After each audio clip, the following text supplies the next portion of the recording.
I moved to the East Coast in the US 3 years after living in China.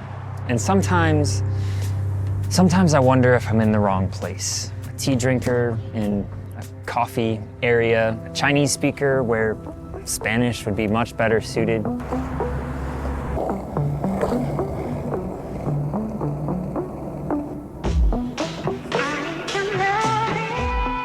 Now, tea, at least in China, is a communal thing. But so many of us, myself included, often find ourselves locked away in a cubicle, at a desk, in an office, right?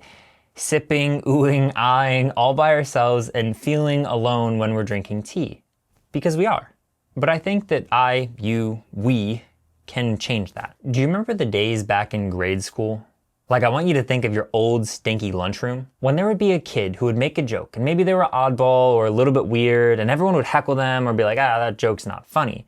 And then 10 seconds later, a cool kid, a popular kid would make the exact same joke, and everyone would laugh. But we tell our kids that that's not true, that being popular isn't important, that we don't care about people being cool. Think of your favorite hobby.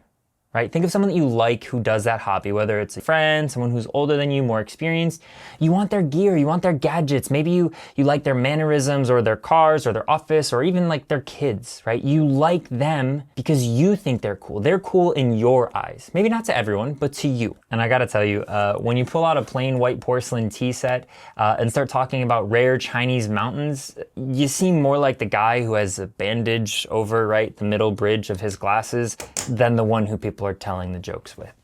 I'm just telling you because I care. A few years back, I realized that 1, travel sets are lame, and 2, I want to bring my favorites. I want to bring the bangers. I want to bring the teaware that I don't really want to admit how much I've paid for, but I think are really cool. I want to share with others because what good is it if they just sit up on a shelf, if they never get out? But at the same time, I'm not taking out a $500 teapot if it's not protected.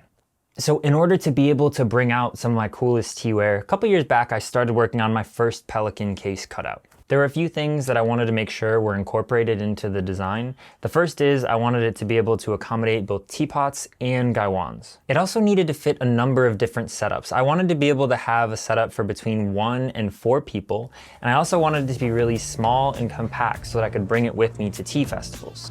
Nowadays, I use it more for around the city, but I do really still value having that small and light case, and fitting into my backpack is definitely a huge bonus with the Pelican 1200 case. But really picking that first size, the 1200, was one of the most challenging parts. Now, I don't know if this is something that many people would think of, but one of the first things that I needed to figure out in the early days of Tao Teaware, my teaware company, was what standard box sizes we should use, and basically what box will fit almost every piece of teaware.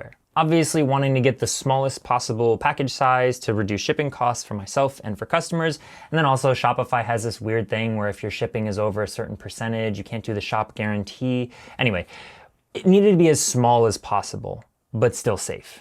Now, back then, I tested pot after pot, cup after cup, tea pick, tea scoop, everything that you could imagine in a teaware scene into what box made the most sense for versatility. And then same thing with my shadow boxes as well. The 5x5x5 box was just a magic size. Like almost every piece of teaware fit, except for like trays and boats, but almost everything else fit perfectly in a 5x5x5. So when I was looking at the Pelicans, I wanted just one step smaller than that because there's a lot of packing peanuts on the top and bottom, and that's how I got to the 1200. Now I was a bit worried, like when I first got it, if it was going to be able to fit all the different pieces. I just kind of started plucking out and measuring and seeing what we could come up with. The first was obviously wanting to fit both a gaiwan and a teapot that are between 100 and 200 milliliters. Like that's the main reason. That's probably the most expensive thing that you would put in the case that would even warrant having the case.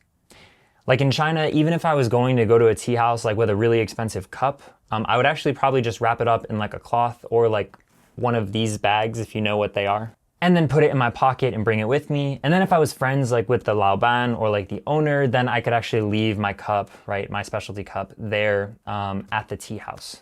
The next thing that all travel sets pretty much have, or most travel sets have, that I wanted to figure out was having a pitcher. Now, especially when you're drinking tea with someone for the first time or the first couple times, and you don't know how much tea they're going to drink. Like there's a several hour session, but you don't know, are they gonna drink 1 or 2 cups, or are they gonna keep up with you and drink as much as you?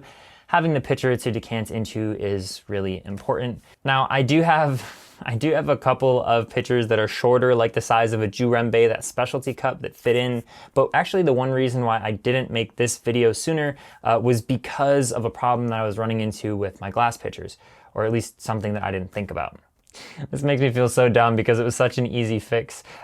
So if you put in the taller pitchers sideways, right, the same way as the cup, they don't fit, of course.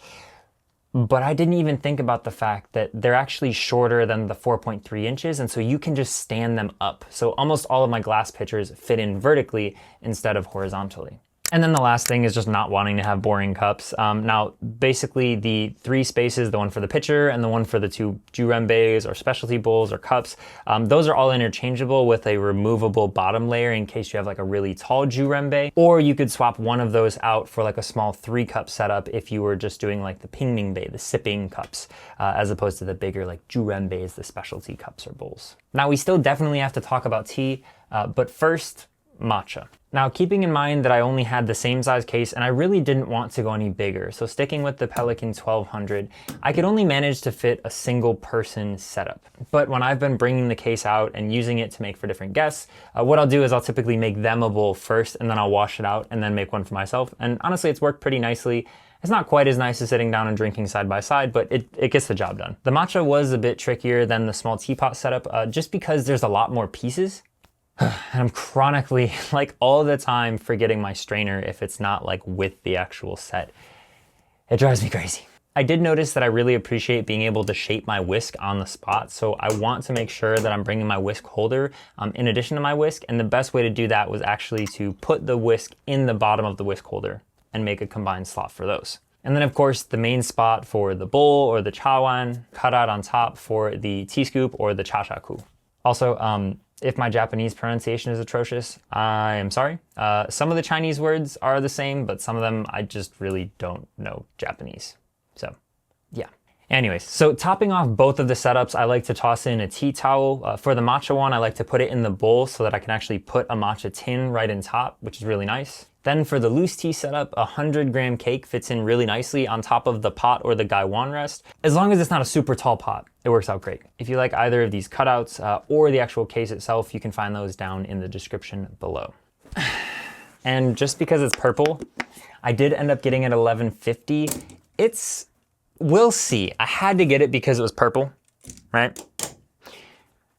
But it's pretty small. So we'll see if the 1150 works. The 1200 is fantastic. We'll see if we can get away with having a slightly smaller one, but it's pretty small. I'm not sure yet. But the whole point of this is to get out and share some tea. So let's pack up our case, go get some water. I'm just gonna get a thermos of water, and then we can head out and see if we can drink some tea with people. So now we need to find a place that's low-hanging fruit. Like somewhere where we can get someone who would actually be interested in drinking tea, but maybe has never had like loose tea before. I'm trying to think. We could, I think a park. I think a park is gonna be our best bet. And I know just the one.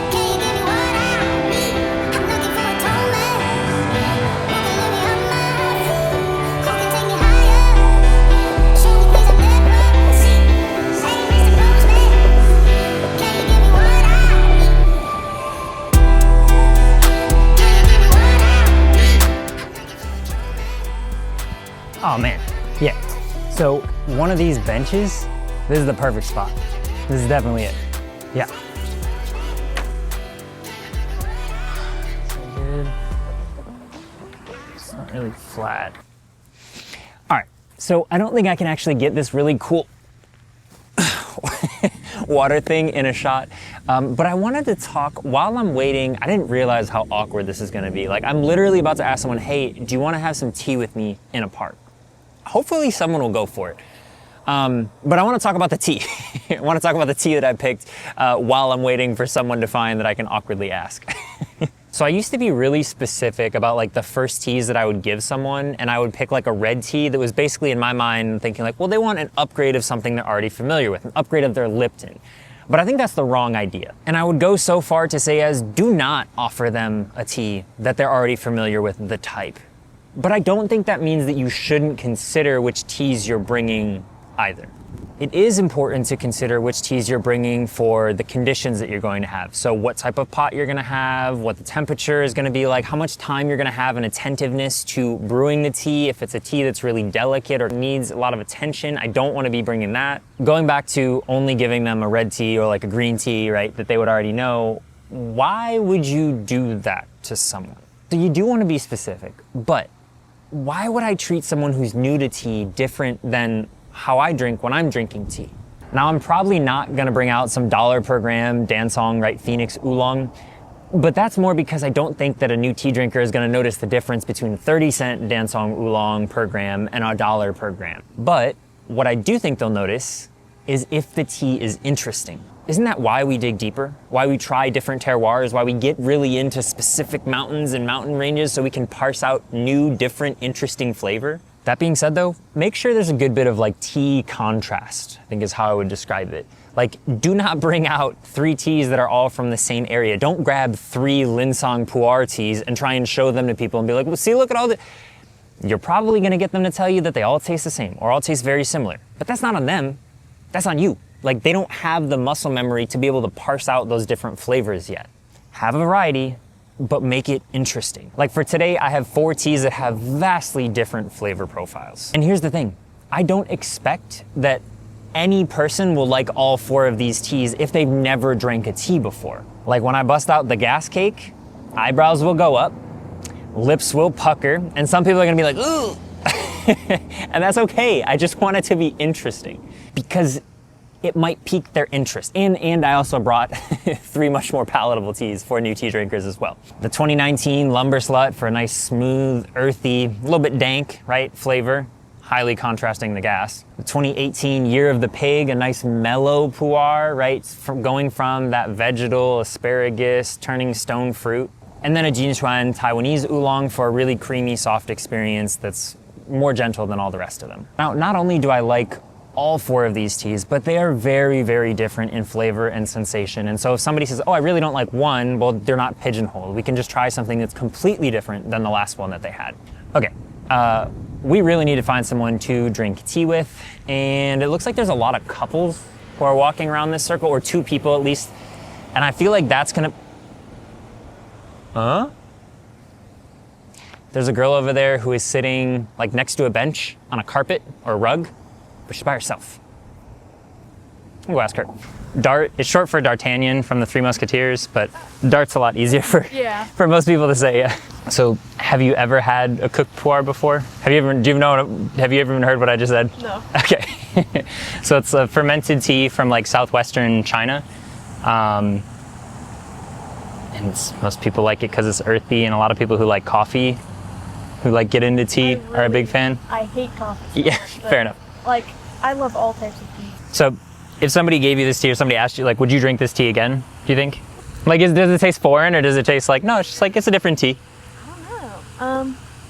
It definitely tastes like boiled sticks. Yeah. And that's definitely, forest floor is one of the, like, tasting notes that people will often say about cooked pu'er.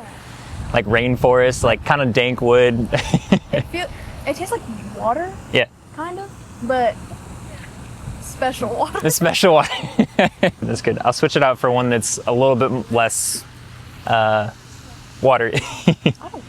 There are a lot of people that I know don't like tea. Yeah. And I'm just, why? That's part of this video is I'm a tea person in a coffee place. Like my wife and I moved back from China in 2021 when we wanted to have our second kid, and her parents live here.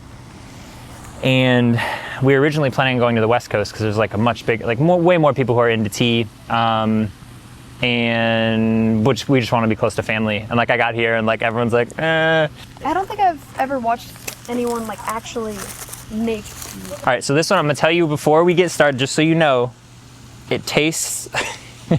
The other one tastes like forest floor. This one tastes like gasoline and cigarettes. Good. Just so you know going in, I do have one that's more mild and kind of creamy that's not so aggressive, but this will be a good contrast to the last one. I don't know, I drink, hope this isn't weird, but I drink a lot of like out of like the olives, you know? Olives? You drink olives? I drink Okay. olive juice. Okay. So you're used to like, your taste. yeah, it's pretty, and they're pretty potent, right? Like olive juice is not like, I don't yeah. know what it is. It's really good. All right, well, we'll see if you like, this is literally called gas. The name of this tea is gas because it tastes like gas I'm and kinda cigarettes. scared. So it's like it kind of reminds me, like when I drink it, like I feel like my face looks like, you know, the Sour Patch logo, where it's just like completely puckered. That's what this tea makes me feel like. So because it's compressed, some of the like sharp tingly is not really there. Like you taste a little bit of it like in your teeth or your tongue at all. I don't know. No? Okay. It's also very light. Like this is also really light too. Like most, like more like kind of expensive like teas like this are normally like the cost is by gram. How much do you think either of these teas, like what do you think, like 10 cents per gram, $5 per gram, a penny per gram? Like what do you think that, well, these are around the same. Yeah, like I mean, yeah. Like $5 per gram. $5? Well, Okay, let me give you some context. Said. This has 7 grams in it. okay. So I use 7 grams to make this one little pot. And then I'll steep it like a bunch of times.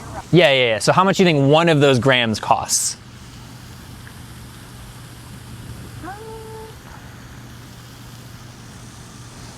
That's a good question. Now I'm nervous that I'm gonna get it wrong. No, there's no, I'm just curious what you would think, like. Oh. Oh. Wow. A lot more, right? Yeah. Not so mild? Yeah. Yeah.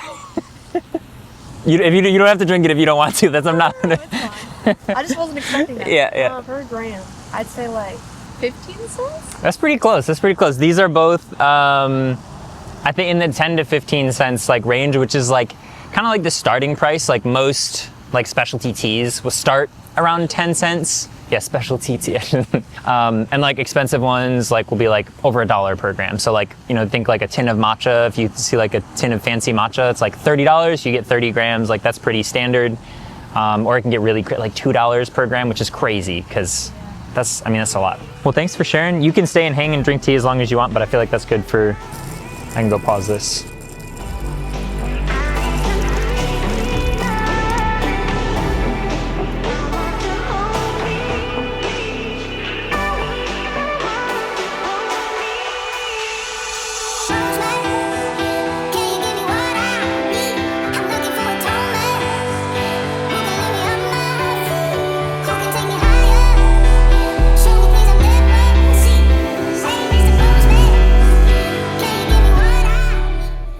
Well, you know, it was a good tea session because we ran out of water. And I thought this would be a good time to mention. I want to share my favorite place for getting boiling water. It sounds weird. It's not that weird. Now, you could just go to like McDonald's, I presume, right? Or like anywhere else that has hot water. But if I'm going to sit down and find a place to relax while I'm working, or just literally like a reliable place where everywhere that I go, there will be one that I can get boiling water, I choose Starbucks. But ironically, one of the reasons that I choose Starbucks is because it reminds me of China, not the United States. I don't think I ever had any Starbucks before going to China. Maybe once, but I don't remember it. And it definitely wasn't something I craved or had a habit of going to Starbucks. It was too expensive when I was in high school or college to crave. With that being said though, I also find it ironic and a little bit hilarious, like going to Starbucks, and like today I did buy something, right? I bought a drink. But a lot of times, like if I'm traveling in the airport, I go to that Starbucks and you can actually jump the line. Like if you just walk up and there's all these people waiting, you can jump the line and they'll give you your boiling water first for free. We had such a great conversation after we turned the camera off at the park. It was just really nice. It was just literally tea being tea. Just having an experience and a space to be able to just hang out and talk with somebody who you don't know anything about. It was pretty cool.